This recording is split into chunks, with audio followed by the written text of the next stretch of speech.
Assalamualaikum warahmatullahi wabarakatuh. Saya Adin Satrio Masari, NPM 19.373. Di sini saya akan memaparkan legal memorandum mengenai aspek perlindungan hukum terhadap nasabah pemegang polis atas suatu prestasi perusahaan asuransi Jiwasraya dan pertanggungjawaban perusahaan asuransi tersebut. Di sini saya akan menjelaskan mengenai latar belakang. Asuransi memiliki manfaat, salah satunya memberikan rasa aman kepada nasabah terhadap hal-hal yang tidak diinginkan. Perusahaan asuransi Jiwasraya Persero merupakan perusahaan asuransi pertama yang ada di Indonesia yang didirikan pada tahun 1859. Perusahaan asuransi Jiwasraya terlahir dengan gagasan mulia, yaitu mendidik masyarakat untuk merancang masa depan.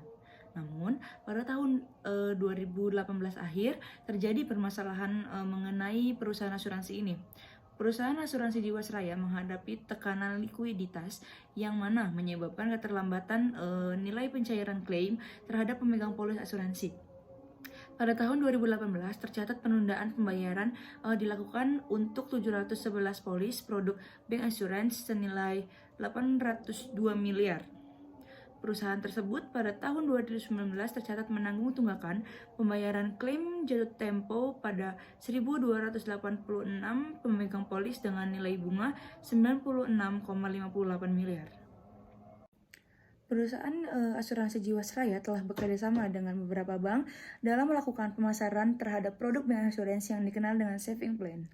Jaksa Agung Burhanuddin menyatakan perusahaan asuransi Jiwasraya telah melakukan pelanggaran prinsip kehati-hatian dalam berinvestasi sehingga mengakibatkan kerugian negara sebesar 13,7 triliun. Dugaan korupsi kasus Jiwasraya ini dalam pengelolaan dana investasi menjadi bagian penting yang dapat diteliti dan ditelusuri kebenaran hukumnya. Pemeriksaan kepada jajaran direksi guna menemukan titik terang hukumnya menjadi persoalan publik bagaimana menilai suatu nilai kerugian dalam hukumnya. Pada tahun 2019, diduga penyebab ketidakmampuan pembayaran klaim yang dialami perusahaan asuransi Jiwasraya yang disebabkan oleh tekanan likuiditas yang terjadi karena kesalahan investasi. Pada periode 2007 sampai dengan 2012, perusahaan asuransi tersebut menempatkan dananya pada repo saham. Transaksi repo adalah pinjaman yang diberikan dengan agunan berupa saham. Pinjaman seperti ini menawarkan bunga yang tinggi mengingat resikonya juga tinggi. Masalah muncul ketika pasar modal melemah dan harga-harga saham pun anjlok. Perusahaan tidak bisa menjual saham yang menjadi anggunan pinjaman tersebut karena nilainya turun. Perusahaan asuransi Jiwasraya berjanji akan membayar klaim milik para pemegang polis, namun setelah 2 tahun berlalu sampai hari ini, masih terdapat pemegang polis yang belum mendapatkan pembayaran atas klaimnya. Para pemegang polis mencoba untuk menghubungi pihak dari perusahaan asuransi Jiwasraya, namun tidak membuahkan hasil. Perusahaan tersebut menyatakan bahwa mereka tidak mampu untuk membayar. Selanjutnya saya akan memaparkan mengenai fakta hukum dan identifikasi fakta hukum. Yang pertama, bagaimana perlindungan hukum terhadap nasabah pemegang polis atas suatu prestasi perusahaan asuransi Jiwasraya. Dan yang kedua, bagaimana pertanggungjawaban perusahaan asuransi terhadap pemegang polis. Selanjutnya ada penelusuran dokumen mengenai perlindungan hukum terhadap nasabah pemegang polis atas suatu prestasi perusahaan asuransi Jiwasraya. Nasabah Jiwasraya sebagai pihak yang dirugikan tentunya berhak mendapatkan perlindungan hukum. Perlindungan hukum tersebut memiliki 2 bentuk, yang pertama ada represif dan yang kedua ada preventif. Preventif bertujuan untuk mencegah pelanggaran, sedangkan represif bertujuan untuk pemberian sanksi karena telah terjadinya pelanggaran. Apabila dikaitkan dengan kasus Jiwasraya, maka yang berkaitan adalah hukum represif karena sudah terjadi pelanggaran tersebut. Perlindungan hukum yang pertama dari aspek pidana, yaitu memproses secara pidana pihak-pihak yang menyebabkan terjadinya kerugian negara dalam tubuh Jiwasraya. Saat ini, Kejaksaan Agung telah menetapkan beberapa pihak sebagai tersangka berdasarkan pasal 2 dan pasal 3 Undang-Undang Tipikor. Kejaksaan Agung juga sedang bekerjasama dengan PPATK menelusuri aset Jiwasraya sekaligus mencari bukti terkait adanya tindak pidana pencucian uang. Penggunaan pasal TPPU dalam kasus ini sangat baik karena dengan TPPU maka para tersangka dapat dikenakan pidana dalam bentuk uang pengganti. Perlindungan hukum yang kedua apabila dilihat dari aspek perdata. Perlindungan hukum dapat dilakukan dengan dua cara, yaitu gugatan perdata biasa atau kepailitan. Perlindungan hukum secara perdata dapat diberikan oleh hakim yang menangani perkara tersebut. Saat ini, beberapa nasabah telah mengajukan gugatan wan prestasi terhadap Jiwasraya. Sedangkan kepailitan dapat diajukan oleh para nasabah Jiwasraya. Hanya saja, penyelesaian melalui kepailitan ini sangat merugikan nasabah, karena dalam prakteknya kedudukan nasabah hanya sebagai kreditor, konkuren yang akan mendapatkan 4 perlunasan setelah upah buruh, kreditor separatis, dan kreditor preferen. Selanjutnya ada perlindungan hukum yang ketiga dari aspek administrasi. Pelanggaran aturan tata kelola dalam POJK nomor 73/POJK.05 tahun 2016 membuat OJK dapat mengenakan sanksi administrasi terhadap Jiwasraya. Selanjutnya perlindungan yang keempat dengan aspek pertanggungjawaban etik, terutama terkait pelanggaran yang dilakukan oleh pejabat dan pegawai OJK. Pengenaan sanksi etik akan dilakukan oleh Dewan Komisioner OJK. Materi selanjutnya mengenai pertanggungjawaban perusahaan asuransi terhadap pemegang polis. Perjanjian asuransi memiliki tujuan bahwa pihak yang memiliki kemungkinan menderita risiko kerugian atau yang biasa disebut dengan pihak tertanggung melimpahkan kemungkinan dari risiko kerugian yang terjadi kepada pihak lain yang bersedia membayar ganti rugi atau yang biasa disebut dengan pihak penanggung. Dan akte tersebut berguna untuk menjadi pembuktian untuk salah satunya perihal suatu perusahaan asuransi yang mengalami kepailitan.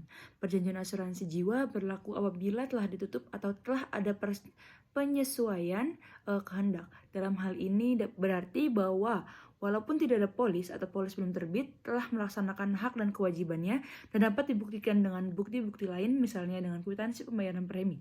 Dalam perjanjian asuransi jiwa, para pihak yaitu pemegang polis, penanggung data tertunjuk mempunyai hak dan kewajiban masing-masing yang bersifat timbal balik, di mana hak dan kewajiban pemegang polis sebaliknya juga merupakan hak dan kewajiban perusahaan asuransi sebagai penanggung. Adapun hak dan kewajiban yang dimaksud antara lain, yang pertama ada hak-hak dari pemegang polis.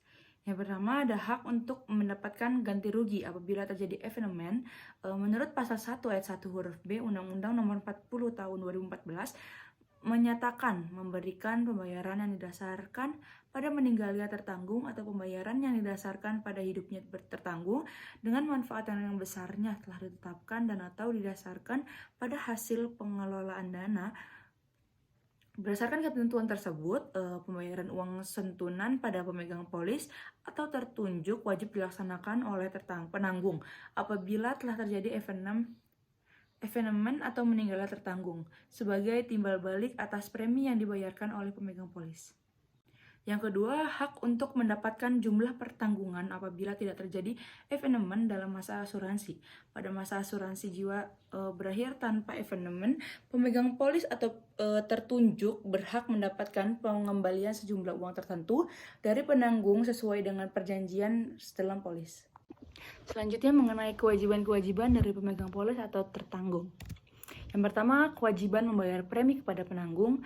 Ketentuan mengenai kewajiban membayar premi bagi pemegang polis asuransi kepada penanggung diatur dalam pasal 246 KUHD dalam pasal 1 ayat 1 Undang-Undang Perasuransian. Premi merupakan kewajiban pemegang polis untuk membayarnya kepada penanggung sebagai kontraprestasi dari ganti kerugian atau uang santunan yang akan penanggung berikan padanya. Premi merupakan syarat esensial dalam perjanjian asuransi. Selanjutnya yang kedua ada kewajiban untuk memberikan keterangan-keterangan yang diperlukannya oleh penanggung dengan itikat baik, dengan ketentuan yang mewajibkan kepada pemegang polis supaya memberitahukan tentang keadaan objek yang akan diasuransikan dengan dilandasi dengan itikat baik. Selanjutnya mengenai alat analisis. Di sini saya alat analisis yang digunakan dalam pembuatan legal memorandum adalah interpretasi hukum, di mana dalam interpretasi hukum ini menjelaskan penafsiran hukum dengan mengaitkan dengan peraturan perundang-undangan yang relevan dengan kasus tersebut. Selanjutnya mengenai ulasan hukum. Berdasarkan hasil pemeriksaan Jiwasraya pada tahun 2016 dan hasil investigasi pada tahun 2018, BPK menyimpulkan telah terjadi penyimpangan atau perbuatan melawan hukum dalam pengumpulan dana dari produk saving plan. maupun penempatan investi dalam bentuk saham dan reksadana yang mengakibatkan adanya kerugian negara. Dalam kasus ini, Jiwasraya memiliki peraturan perundang-undangan yang terkait. Dalam kasus Jiwasraya ini ada peraturan perundang-undangan yang terkait. Yang pertama ada pasal 2 dan pasal 3 Undang-Undang Tipikor. Mengenai pasal 2 Undang-Undang Tipikor terkait perbuatan memperkaya diri sendiri, orang lain, atau suatu korporasi. Dan dalam pasal 3 Undang-Undang Tipikor terkait penyalahgunaan kewenangan yang dapat merugikan keuangan negara atau perekonomian negara. Selanjutnya ada pasal 11, pasal 21 Undang-Undang Nomor 40 tahun 2014 tentang perasuransian.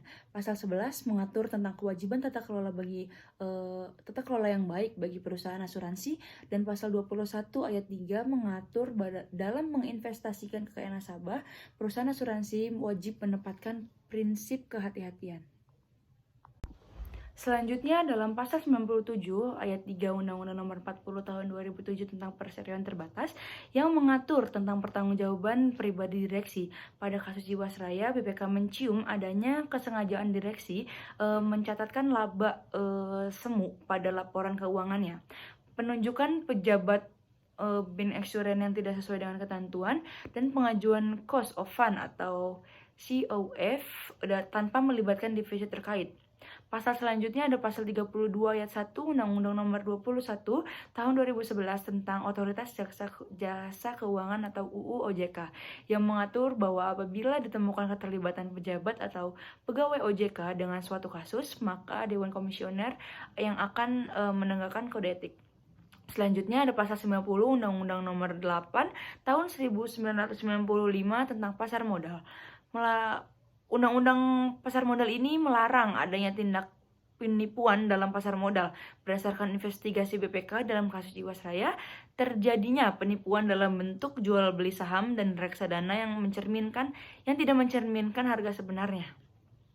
Selanjutnya ada pasal 17 Peraturan Otoritas Jasa Keuangan Nomor 73/POJK.03 tahun 2016 tentang tata kelola perusahaan yang baik bagi perusahaan perasuransian.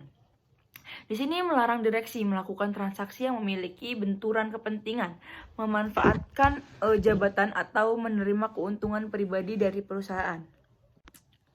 Norma pasal 11 Undang-Undang Nomor 40 tahun 2014 tentang perasuransian tegas menyatakan bahwa perusahaan asuransi wajib menerapkan tata kelola perusahaan yang baik yang tentunya akan dijalankan dengan etikat baik. Apabila tidak dijalankan dengan etikat baik alias tidak baik dalam ukuran hukum, pertanggungjawaban hukum mesti dijalankan.